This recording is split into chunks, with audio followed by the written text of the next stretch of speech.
Happy days, happy people, and welcome to another Ulu Yoga Anatomy lecture. Once again, my name is Cody, and today we're going to be speaking about the hips. The hips. So the hips are a big topic in yoga, and we can speak about them from so many different angles.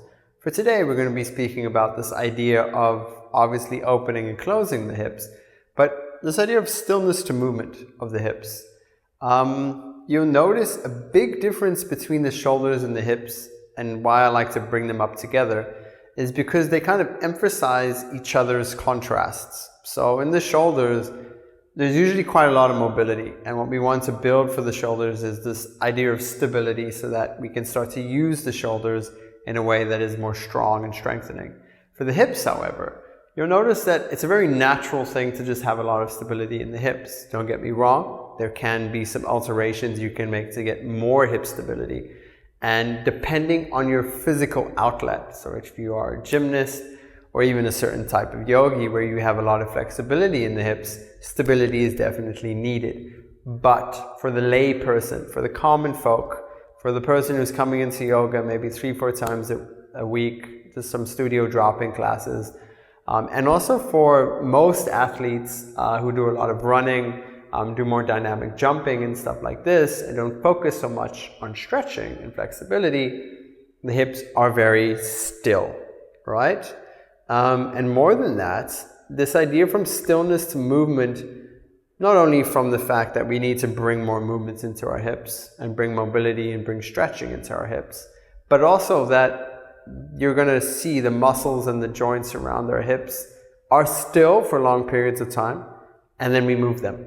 Right, so if you're kind of like a weekend warrior type of athlete, where you can do your exercises maybe in the afternoons or on the weekends, but your day job is sitting, you'll notice that this creates a lot of stiffness in the hip region and in the muscles that we use to use the hips. So again, you're very stable in your hips, but maybe not so comfortable.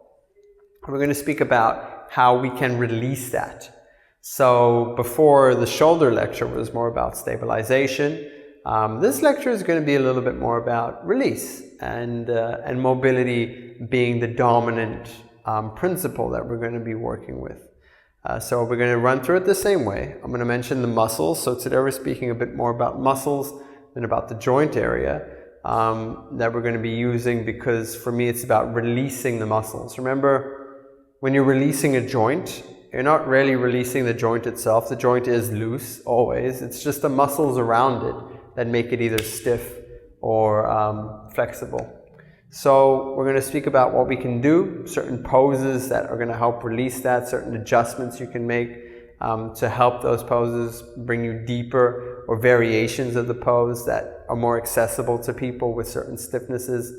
We're going to speak about a little bit the movements of the hips and how to gain more mobility in movement. So there's two types of releases that we can think of. We can think of a static release and a dynamic release. So the static release is what helps us kind of from stability move into a place of release, where the dynamic release is more of where we use stability and mobility as an interplay to learn how to move our hips in, again, more different movements. So we'll go through some asana, and then we'll go into some contraindication as to like what affects the hips and what we need to be careful of. And then after that, we'll again do a little bit of a practice that you can bring into your yoga that will help you gain more mobility of the hips. First things first, let's start with how the hips move, and then we'll go into the muscles. So I'm going to ask my friend Mon to come in and do a little bit of demonstrating again that we did similar to the shoulders. And you'll notice that the movement types are pretty much the same in terms of the hips, and they again do determine where our feet are being placed down on the ground and give our feet and our lower body their range of motion. So we're going to start simple with the first one, and that is hip flexion. So if you flex the hips, or the right hip at least, beautiful. You'll notice that what this does, it creates a little bit of compression here in the quadricep, a little bit of a release in the hamstring. But the most thing that we're working with here are the hip flexors, which we're going to speak about in a second. Then we have hip extension, turning to neutral or going past neutral and into an extension again of the hip flexors, and then a compression more of the back of the body. Beautiful. Relax back to neutral. Next thing that we have is hip abduction. So again, we're bringing our hip out to the side, right hip. Beautiful. And you notice that the hip abductors are now what are working, right? Amazing. Thank you, whoever named these muscles, for just naming them for the simple movement that they do. So the hip abductors abduct, and then when we adduct, so bring back into adduction, we go to neutral. You can also go a little bit into like hyper adduction, but then you'll notice that the whole body starts to tilt a little bit, so it's quite hard to maintain that, but it is possible. Next, we're going to work on the hip rotation. So first, hip external rotation, so bring up and open. So like a tree pose, right? Our hips are externally rotated. Notice how this is also the position of like our warrior twos, extended side angles, and triangle poses. They are all hip external openers, right? So externally rotating the hip means opening the hip. We're going to speak about then why is a pigeon an opener in a second, because then when we internally rotate, blum, goes the other way. So this is more the way that the pigeon is going in. And we'll speak about why we call this a hip opener in a few more moments when we start to get into it. Beautiful. The last two movements that we do is, the last movement, that involves all of these movements is hip circumduction. So yeah, bringing that hip into full circumduction. You can bend the knee as well if you need to. Yeah. So you notice again, creating more like a cone-like shape, but there's all the things happening, right? So if Monica's going this way, there's hip flexion, shifting into hip abduction, and then back down again. And then if she switches direction and goes the opposite way, it's the same thing, right? Bloom, and into hip extension. And relaxing. Beautiful. Thank you. All right. So that little movement of the hip shows you the range that the hip should have. You'll notice that it can definitely go a lot more, so you can get your knee up a little bit higher to 90 degrees or even further than that. And you'll notice that those movements are really great ways to warm up the hip. So with all these movements that we do, even with the shoulder movements, you can use this as a way to warm your body up, right? Just go through each movement separately. So extend, flex, rotate, circumduct, and get your joint moving in all the directions subtly first before you go into anything deeper. Now let's speak about the muscles that we were using during that little process. So the first thing we were using to flex the hip were the hip flexors. So the muscles here we'll be speaking about are the psoas, the iliacus, and the rectus femoris. So these are just the muscles that make your hip do that. Again, notice that we're speaking hip by hip, right? It's very difficult to flex both hips at the same time. You do kind of when you do a squat or if you do a knee to chest jump, but it takes a lot of effort in both of those ways, and you need to have a lot of openness. You'll notice that a little bit of difference between the shoulders and the hips is there's usually a lot of compensation that happens. So when I'm trying to flex this one, let's say, but I want to maybe flex it higher, then you'll notice some people drop in the opposite hip, right? Just to create more space for this guy.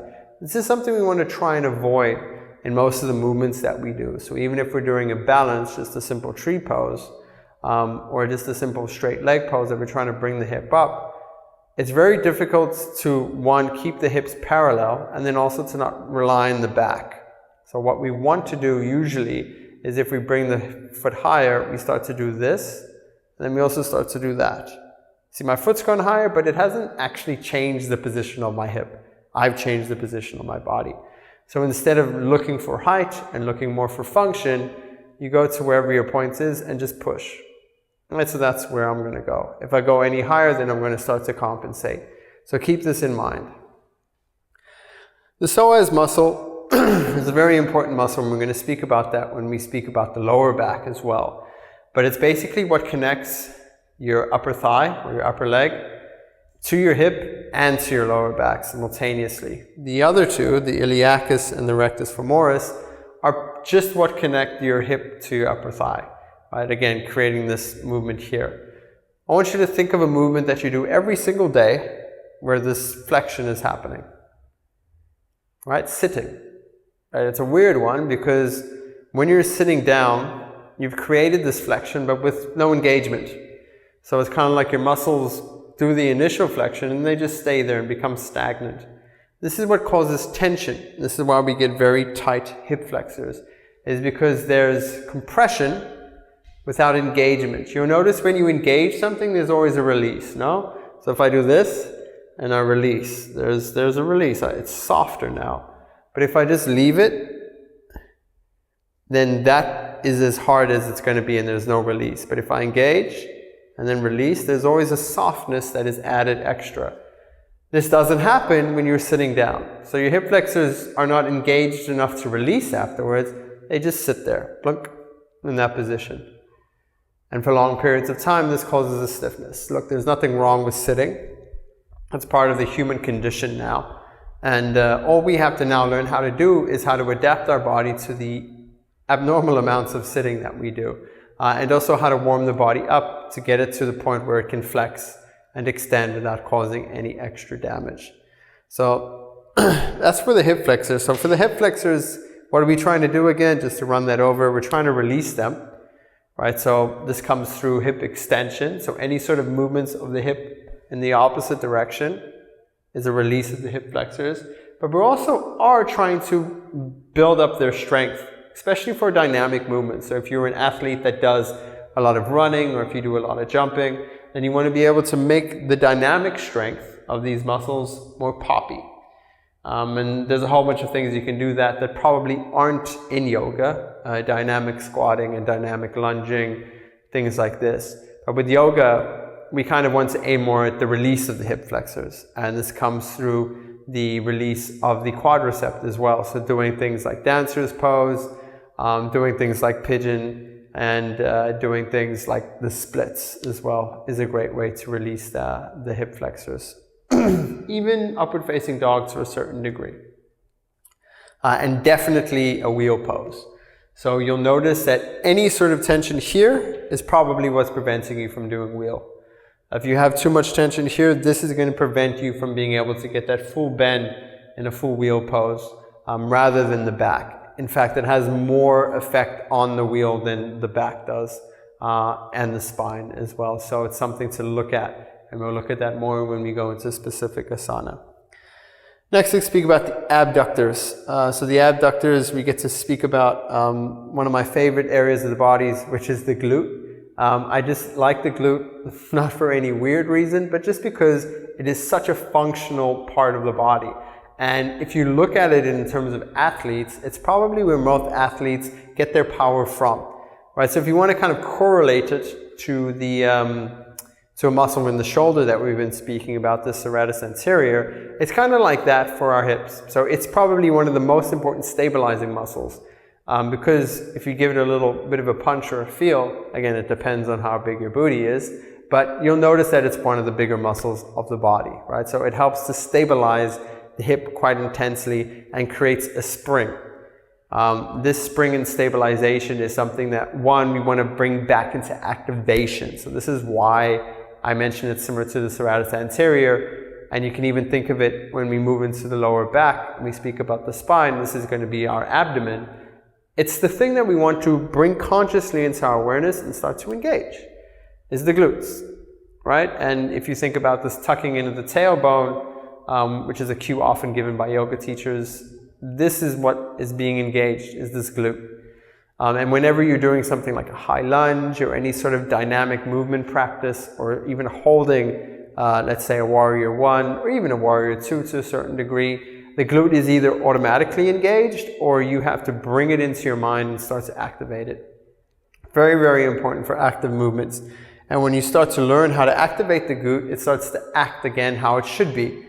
Why is it so deactivated? Well, the same reason why the hip flexors are so small and tense is because we sit, right? So we use this now predominantly as a cushion. So it's there just primarily for us to sit on. And this sitting on it makes it become flaccid and relaxed. And it doesn't know how to activate itself again, for the most part. So learning how to activate the glute again is, one, going to give it that engagement, but it's also going to start to lead us into a level of release. We're going to start to learn to activate and release. Most of the time in yoga, it's all we're kind of doing. Right? We're learning what we can activate so that we can release it, because we've forgotten how to release the muscle, because there's a tension. Yoga is pretty much there for tension release. Don't get me wrong, it's also strength building.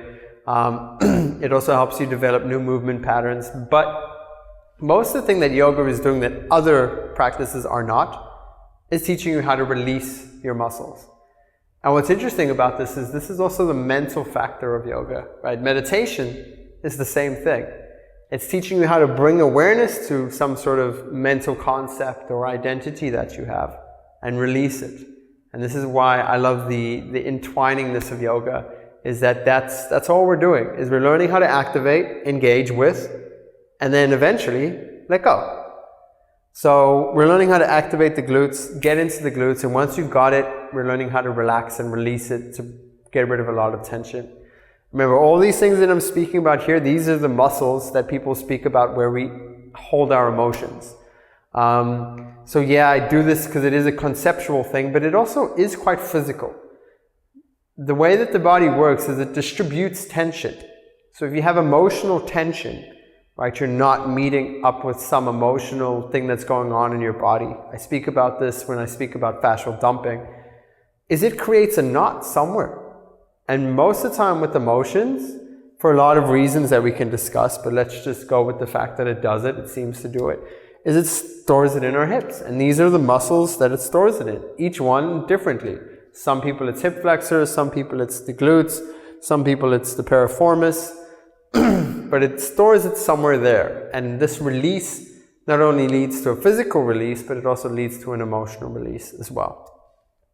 The next, we also have the tensor fasciae latae, very fun name to say. It's pretty much just runs on the inside of the hamstrings, between the hamstrings and the quadriceps, and runs up the body close to your IT band. And then the centaurus, which goes more on the inside of the leg.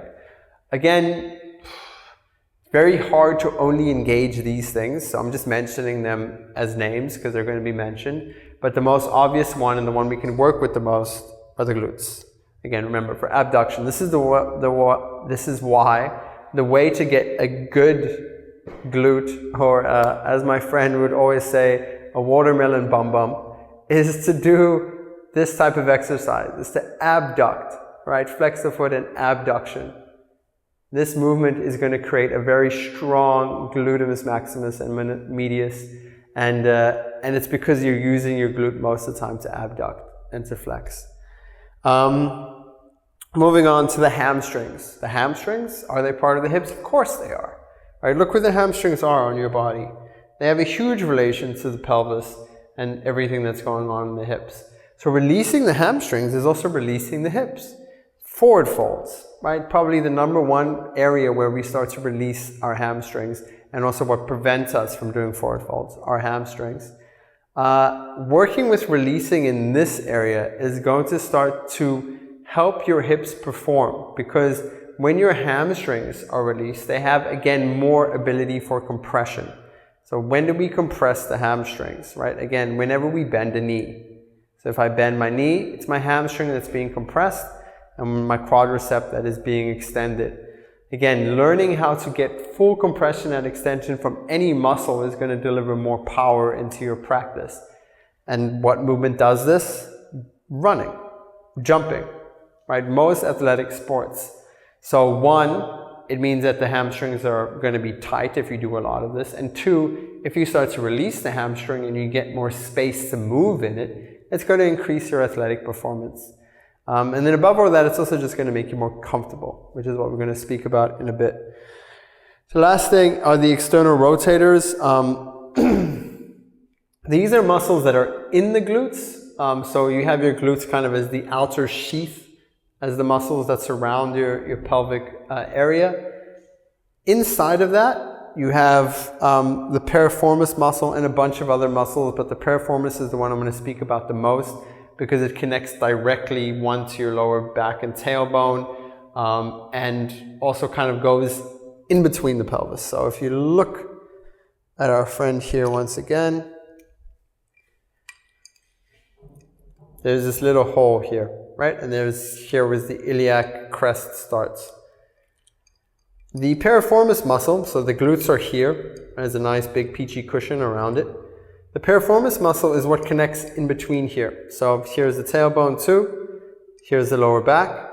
It runs from here down through and comes out this little chasm in the pelvis and starts to connect into the legs, right? And it allows for, it's hard to do it with him. He's actually not so flexible in his hips as he is in his shoulders, but it allows for this movement, right? And this movement, clink.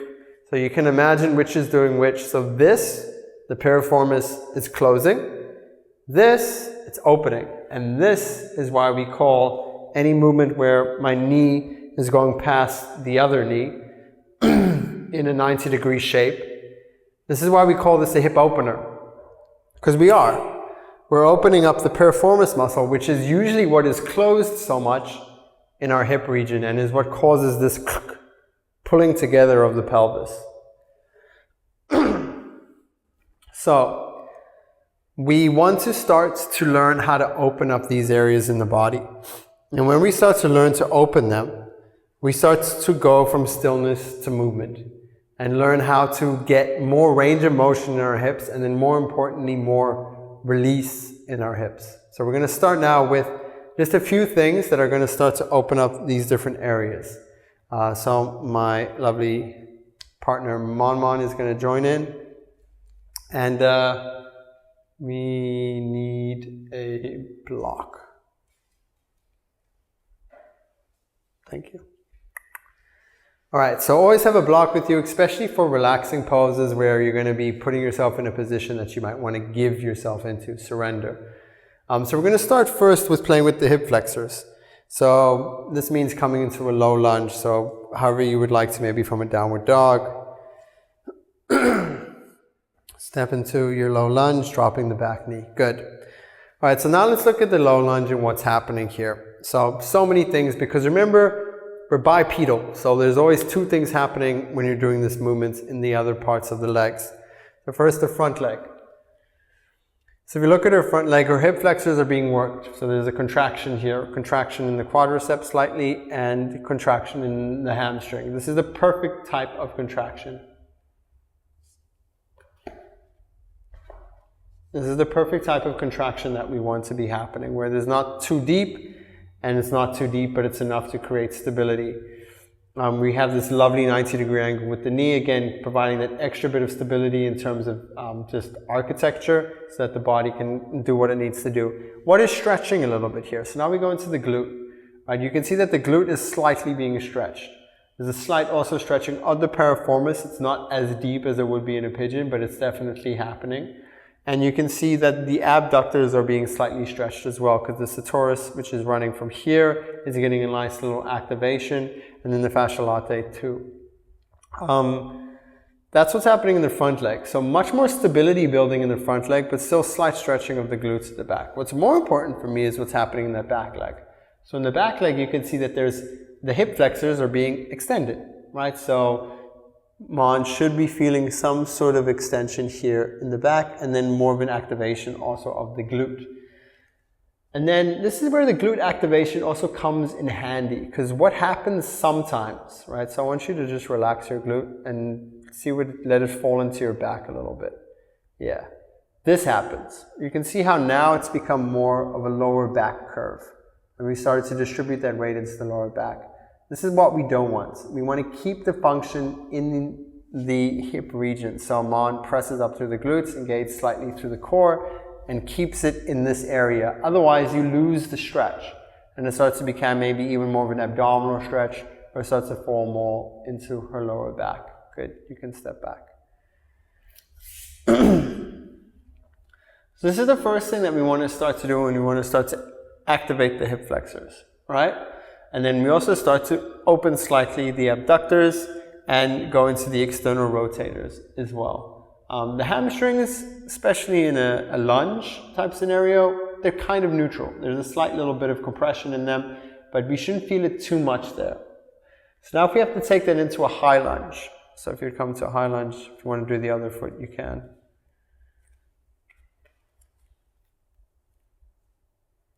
Good. So the high lunge now, we've raised it off the ground. It's become a little bit more strengthening. So now there should be a lot more weight here being bared. So this is being activated a little bit more. This is being activated. This squeezing of the entire upper thigh is what's causing the knee and the ankle and the hips to stay in place. The hips are rotated forward. Again, super important. If there's any of this, you just lose so much, right? And then you start to create an imbalance of the body. So hip rotated forward. Then we start to again look at the area where the stretch is happening. So now there should be a deeper stretch here, right? Because you've raised it up and now you're falling a little bit into this little knobby area over here, which is where the pelvis kind of starts, the iliac crest of the pelvis. And this starts to press into the hip flexors. So a deeper stretch of the hip flexors, especially if you straighten your leg. Good. And then to make it even deeper, you can start to bend your knee, but keep that momentum, keep it up. Yeah. So then we started to create a compression here, more control, but a deeper stretch as well. And the lower she goes, pretty much the deeper the stretch will become without touching the knee on the ground. Good. And you can see that her ankle is now becoming over her toes. And this is kind of the ideal position that we move, but it's a lot more difficult. Again, glute engagements, right? She's not falling into her back. She's not curving backwards. Her body is stable and straight. And then same thing here, there's a slight little stretch of the glute on that side. Good, relax. So the high lunge is then, again, taking it to the next level. Again, getting more stability in the hip flexors and starting to create a little bit more activation of the glutes. Now we want to start to get into more hip mobility and start to see how we can get deeper stretch of the piriformis muscle and of the abductors as well, and even of the hamstring slightly. So we're going to go into our lizard pose. So if you could come into the low lunge again. Good, and then come from low lunge into a lizard.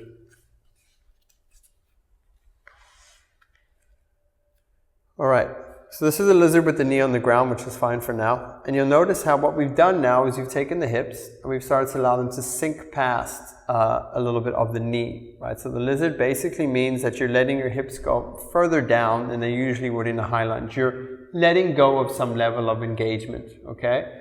What this does is it allows you to go deeper into the piriformis muscle and deeper into the abductor. So there should be a deeper stretch of that back glute and a deeper stretch of the piriformis, again, on this side, on the right side where the knee is being bent. Then if you want to intensify this posture, you just come off of the knee.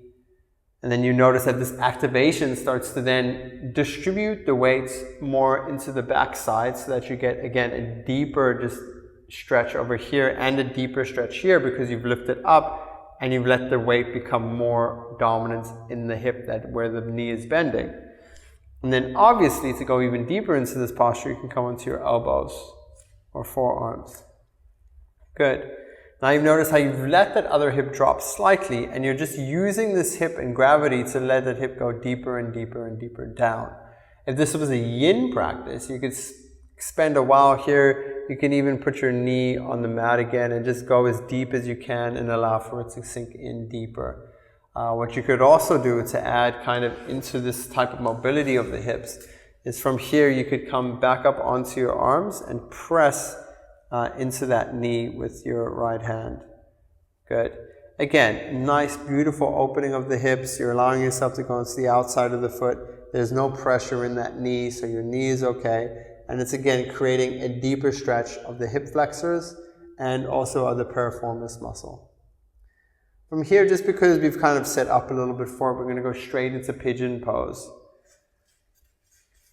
Cross that foot over. Nice. You need a block.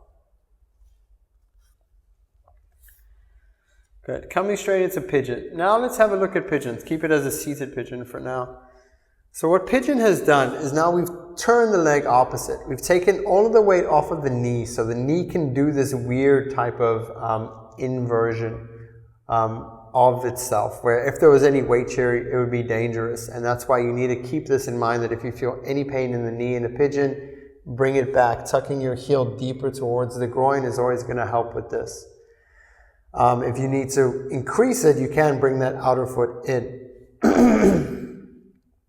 But for now, what we want to focus on is what's happening here and what's happening there on both sides of the hips. So what's happening here is a very deep glute stretch, right, of that right hip. So on the right hip, there is a very deep stretch happening, reaching as deep as we can into the piriformis muscle. Because again, we've taken the femur bone, we've twisted it, and we allowed for it to extend. So this is creating a much deeper stretch of the piriformis muscle. And then also of the glute itself. So it's allowing the glute to relax. This is the difference between a lizard and a low lunge and a high lunge and the pigeon. And why a pigeon is a much more yin way of releasing the hip is you give your glutes the opportunity to relax, right? They don't need to be active to keep you up. And the same thing happens with the other side. So the other side just acts as the stability, but there's a little bit of a stretch happening again at the hip flexors. And this hip flexor stretch goes deeper and deeper the more deeper you go. So if Monica were to lie down, if she can, if she would like to. Good. Then this starts to become a more relaxing posture. So this makes it even more yin. What you've noticed is Monica's also put the block right behind her right buttocks.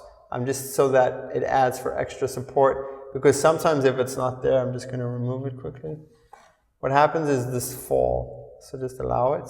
Yeah. There's a slight little angling of the hips that becomes a little bit unwanted. And then this also affects the shoulders. It affects this whole line of the body. So to keep the body more in line, we just use the block to just be there as a simple support system. And you can relax into this. All right, and this is where we get our deep, deep, deep yin-like stretch to help stretch us in the piriformis and in our glute muscles. Important things here, protect the knee, but also allow for engagements and relaxing. So this is why pigeon is always really well done once you've done a lot of leg work. So once you've done a lot of high lunges, warrior ones, standing routines, coming into a pigeon is perfect because you've engaged the glute. And now you're saying, okay, glute, your job is done, relax, and you start to tap into the hips. The reason why pigeon is such an emotional pose too is because it starts to go as deep as you possibly can into this type of release of the hip region. But what if we can't do pigeon because we're so tight? Maybe we're really tight in the piriformis or really tight in the psoas muscle, so it's preventing you from doing this. Right? What will happen, or what will be the case if this is happening, is you'll probably just round through the back a lot every time you try and sit, or you just won't even be able to come down on your leg at all. So what can we do? This is also if you have lower back pain, which I'll speak about in the next lecture. So come back up. Come into a seated position. With your legs out in front of you. Cool. All right, now these are two variations that do the same thing for pigeon, but are just a little bit less intense, but you can still get the same benefits from them. So the first one is doing kind of like a seated pigeon. So you're going to bend your left knee is okay, then take your right ankle and cross it over the left knee. Perfect. And then you're just going to pull yourself as much as you can towards it. There we go. Yep. If you want to, you can even release your hands and bring it through that. And just hold on to the shin. Beautiful. So this seated pigeon does the same thing, but with less pressure, right? So you've kind of bypassed the hamstrings a little bit, and you've bypassed any tightness that might be happening in the psoas or the piriformis, and you've gone into a release of those areas, but on a much more subtle. You get to control it, right? So gravity isn't pushing it down. It's a little bit less intense. And if you want to make this even more relaxing or to go even deeper, you can come into reclined pigeon. So if Monica were to roll on her back and do the same thing, right? Hugging that foot in. Again, you'll notice that her foot is flexed. So the foot that is creating this figure 4 shape is flexed. And then the other one is just more relaxed. Again, you can see what's happening here. It's actually quite a good example. Is the piriformis is kind of, if Monica doesn't mind, just right over here almost. There probably about. And it's this area where kind of the point of the body kind of starts to just jut out. So at like the highest point. It's a trigger point of the body as well that is really great to get massaged. but it's where a lot of tension is stored. So what you're doing is stretching through this area over here and getting a deeper stretch, like the lower that you go into the pose. So the more that you can bring your foot towards you, the more deeper the stretch is that you're getting. Another way to kind of start to help with the abductors more than anything. So if you would come back into a seated position. So these are all ways to just release all these muscles that we're talking about. Is coming into bound angle pose or Baddha Konasana. Good, so feet together and just letting those knees drop as much as you can and then pulling the heels towards your inner groin. This is again working with, if you could just raise your hands for a second. It's working with these inner areas here. So again, these are more the abductor muscles, the glutes not so much being affected, but more the centaurus and the tensor fasciae latae, a little bit of the hip flexors as well, a little bit of the piriformis, and kind of again bypassing the hamstrings slightly, but going deeper into the groin muscles. And you'll feel that opening of the hips as well. So all of these are hip openers essentially. Right, there are ways to get the hips a little bit more relaxed and released. Bound angle pose, and you can go supine bind angle where you lie down. If you feel like this is even too much for you, and there's something in your lower back. So the hips and the lower back are very much interrelated, and we're going to speak about the lower back more so in the next video. But just for now, I want you to know that if you have lower back tension, it could be because of your hips. Or if you have lower back tension, it could prevent you from doing a lot of these poses to their full potential. What you might just need is to sit on a block. So you might have this rounding in your spine from lordosis. This sitting on the block creates a higher lift, and you'll notice that even for Monica, who doesn't really have much lordosis, this lift still allows her to go deeper, right? So she could bring her heels a little bit deeper in, and it gives her a deeper stretch. It brings less of this pelvic outward tilt and more of an inward tilt, which then allows more access to the muscles within the thigh region and within the hip opening for the abductors and the external rotators.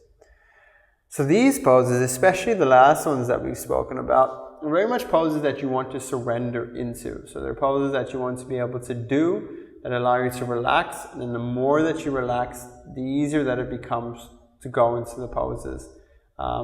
Just as a little nice tip, I'm sure you've been given this tip a million times, but it's always good to remember, is that awareness is key, releasing engagement is key, and exhaling is key. So if we have to think of the breath, the inhale is what helps us create engagement, and the exhale is how we fall into the engagements. So just simply by breathing, the exhale can help you go deeper into these poses. How deep do you want to go? I always go to the point where I just don't feel the stretch anymore, where I feel a bit like, oh, okay, neutral. And then I feel like I've done enough stretching. In terms of functionality, you might find different things. So if you want to go into a wide leg splits or front leg splits, then you're going to go to your max range that you can go, and then every day your max range is going to increase. Again, not holding it for too long, but going to the point where you feel a little bit of improvement, little bit of improvements, and then come back. And then that'll be the deepness that you need in terms of creating hip opening and hip flexing. This release, again, is super important for you if you do anything on your legs, if you're standing a lot or if you're sitting a lot, because it's bringing activation and then it's also releasing simultaneously.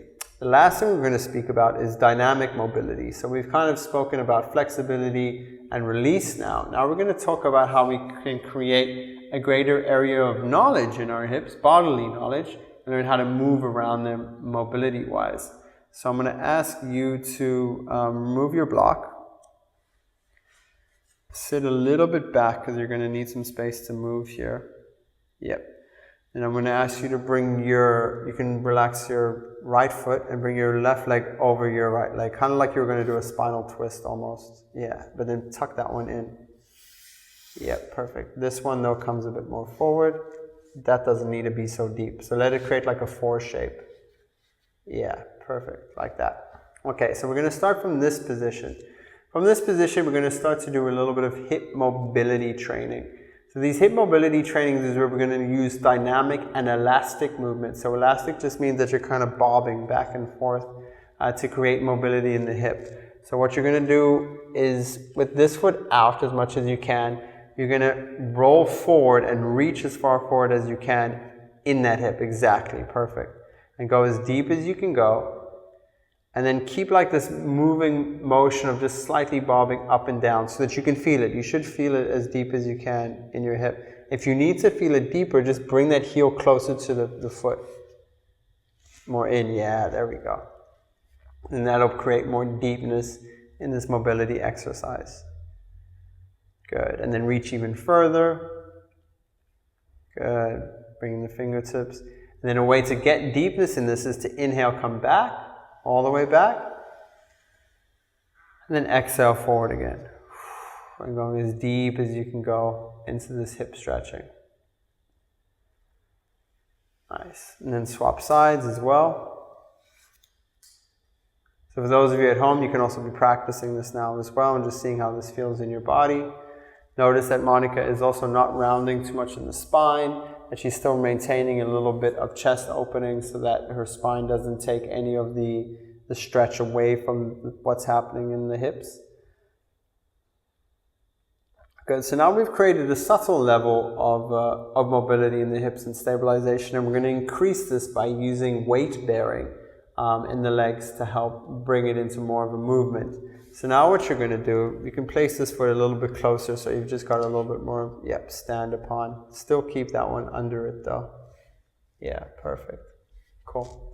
So now what we're going to do, you can use your hands at first as well. We're going to shift our weights onto our shin and our front foot. So you're going to move your weight forward. Yep, there we go. And find this position. Again, you can go for a deeper stretch. If you want to, you can also move this foot a little bit more here. Yeah, even more. Almost like lizard size. Yeah, perfect. Good. And then again, this is similar to the lizard pose, but now we're going to create a dynamic movement out of it. So you're going to move forward and then move back. So go all the way back onto your bum. Yep. And then move forward. Good. And move back. Beautiful. Now we can even bring it into a low lunge. So move forward and sit up through your torso. All the way. There we go. Like that. Perfect. And then move it back as well. So same thing. Crossing in and moving down. Good.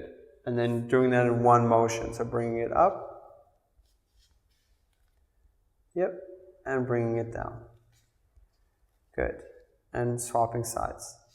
So while Monica is just doing the other side, I'm going to explain what's happening and you can watch. So as she's moving forward, she's just firstly giving her hip versatility of movement, right? So she's training her brain to like when her hip's in that position to move it into another position.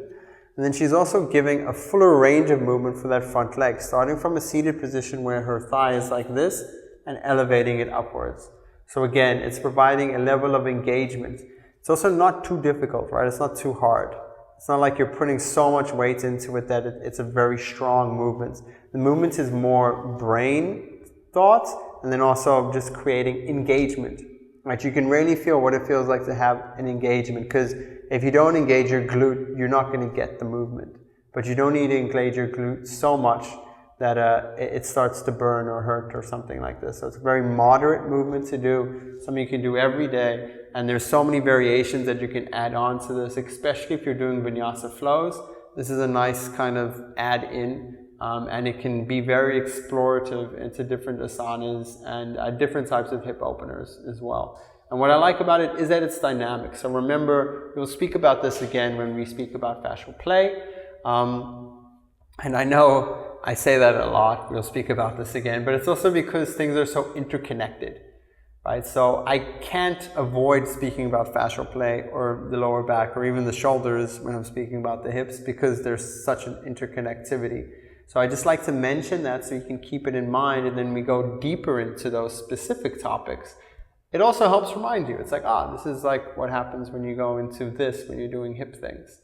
So because fascia plays like elastic, using your body to play with that and making small subtle movements in and out when you're stretching rather than just holding. There is the ability to just hold, but just doing these small movements play into the nature of fascia.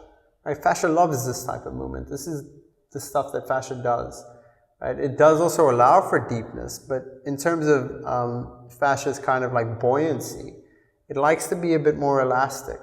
And this is a more healthy movement sometimes than really deep stretches or stabilization of muscles.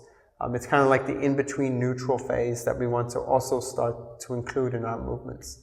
And it gets rid of the rigidity in yoga sometimes, which is something I will talk about later as well. Cool. Thank you so much, Mon. All right. Final few things to just remember as I stand up very slowly. Still not slow enough.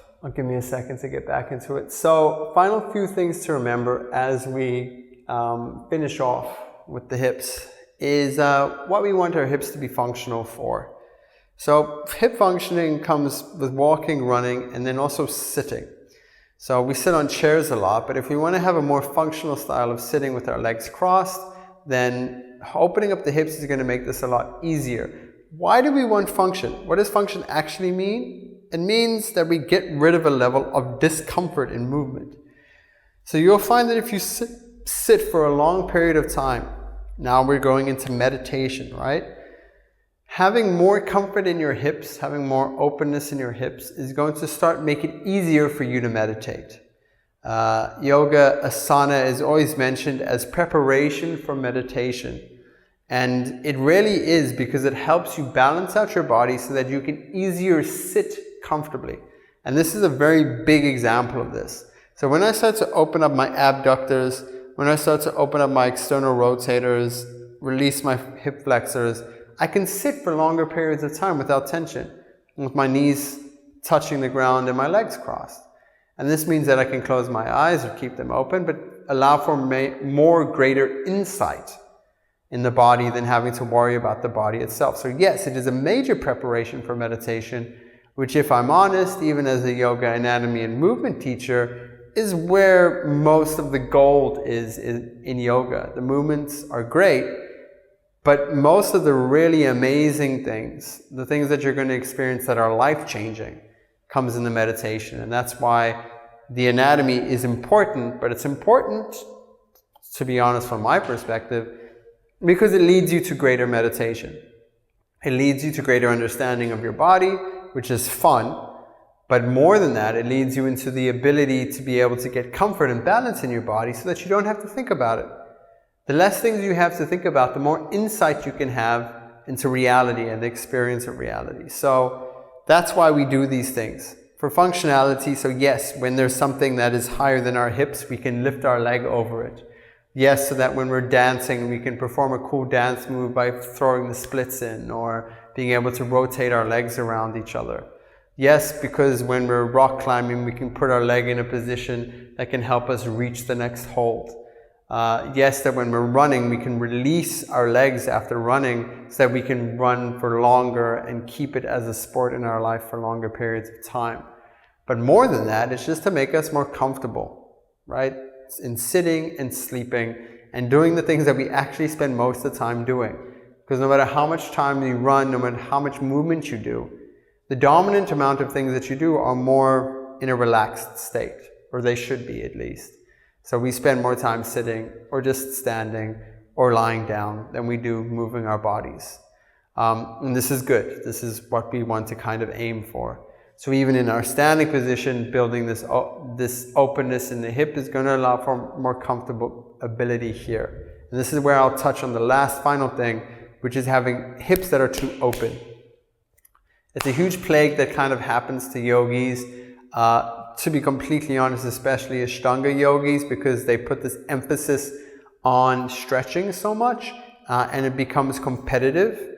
The competition in yoga is usually what leads to the ego being the kind of main reason why people try and become hyperflexible or hypermobile, and this leads to injury. So we want to take that away, get rid of competition. It's not about being flexible, it's about being balanced and not go into too much opening of the hips. So maybe you want to be able to do the splits. Great, do the splits. but do it from what we've been speaking about. Stability. Be able to go into the splits stably, not fall into the splits and push yourself so that it hurts and that you're ripping muscles and you're ripping connective tissue apart just to get you into the splits.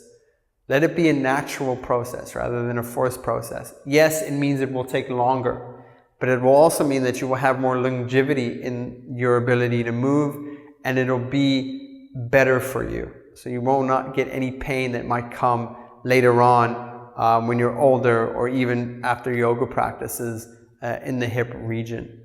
So keep this in mind, right? Hip opening is great and releasing is great, but also again in moderation, everything in moderation.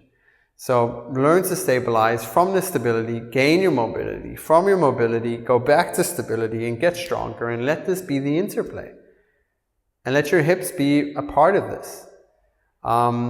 The next level of it is that basically if your hips are just too open, then something as simple as walking is going to be very difficult for you, because you're not going to have the stability that you need to keep your hips up. I've seen a lot of yoga teachers who get kind of this wild western cowboy walk where they walk a little bit like this, because their hips are just so loose that they're just kind of wangling from side to side.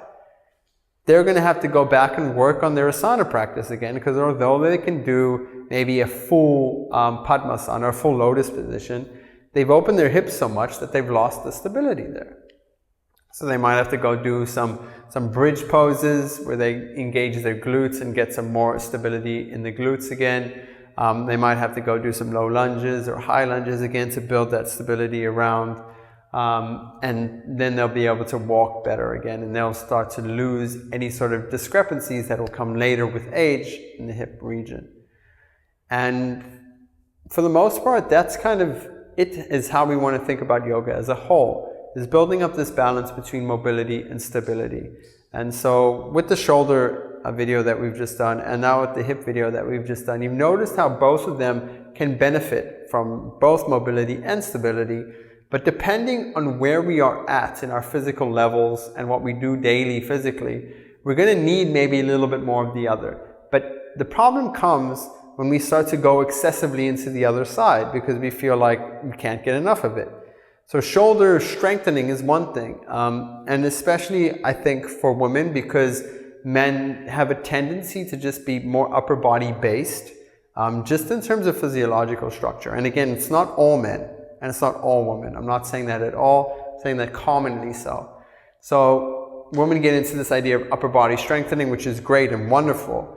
But then they start to overdo it, right? There kind of comes a complex of overdoing this. And then they start to build, even for men though, they get into this upper body centralism where it's all about strengthening, strengthening, strengthening. And you lose so much mobility in your shoulders that you just don't gain access to that anymore, and it causes a lot of pain, impingements and things like that. And same being said for the hips. So for the hips, you get into this hypermobility, right? It's the opposite kind of for the shoulders. People don't think about stability for the hips so much. They want to be hypermobile, and it's again because for the most part the hips are pretty stable. We want mobility. Human beings have this tendency to want things that they don't have. So shoulders are usually very mobile, so we want them to be more stable. Hips are usually very stable, so we want them to be more mobile. But then we go too far. So we get hip mobility and we're like, but I want my heel not only to be able to touch the back of my head, but I want to be able to put it on my chest. And so we work and work and work and work and probably damage the body so much trying to get to this very, very, very outrageous look on what mobility looks like. And we hurt ourselves. If you are doing this for your own reasons, for self-expression, for artistic expression, then I'm leaving that up to you. And I'm saying that that's perfectly fine, because I know I do certain things that is not good for my body, but I do it because it's good for my soul. And I completely respect that. But know that you also need to balance that out and give your body the recovery and the rest that it needs and the balance that it needs, whether it be mobility or stability. So final things for the hips, just to remember. When we're going into the hips, it's important to open and close the hips. By closing, I just mean creating stability and doing opposite movements to all the movements that we're doing. We need to remember that we're often coming from stillness into movement, so warming up the hips is very important. That little exercise I did with Monica is a good way to warm up the hips. And just again, going through all of the movements of the hips, great way to warm up the body. Then we start to work with the muscles, the hip flexors. You want to start to release them a little bit more. And this comes through a level of engagements and learning how to activate them, where they are, and then how we can release them in opposite movements. Same with the abductors, the glutes, and the tensor fasciae latae. We want to learn how to engage and release and go deeper into those releases, and also to gain more control of those engagements. The hamstrings, super important to not to be missed out on. Again, release, release, release. So learning how to release and not compensate for the hamstrings. So if you need to bend your knees in forward folds, bend your knees. Again, I'm not touching on this because this is also meant to be an advanced form of yoga anatomy. So I hope by now you guys do know what to do when you have tight hamstrings. But remember, compensate rather in the knees rather than the spine when it comes to the hamstring pull. Next, for the external rotators and the piriformis, a deep muscle hidden really, really deep in the hip region. And when you can start to release that, it also starts to release all the muscles around it. And primarily we get there through pigeons or through this cross knee type of movements. And this release will then start to open up the hips, right? So doing this will mean that you'll be able to do this more easy, basically, is what I'm trying to say. And then playing with hip mobility, playing with hip stability, doing things more like functional squats, where you're bringing your hips all the way down and keeping your squats so that your feet are facing forward, the knees are facing forward, and that the hips aren't making you compensate by rolling through the spine as well is really, really, really important. And if you have any more questions about these things, remember to ask, and just keep it in your practice that the intention of what you're trying to do. So have a look at yourself honestly, do the movements that we've just done, adjust accordingly, and then gain more of this kind of static awareness and then start to act from it. And this acting from it will lead to greater growth in your entire physical practice and your development as a mover, as a yoga teacher, as a practitioner, and then eventually as well as someone who meditates more. So thank you so much for your time. Have an absolutely beautiful day. Thank you, Mon. She's off screen now, but thank you for all of her lovely demonstrating. And I hope you guys have a beautiful day. I'll see you in the next lecture. Peace out.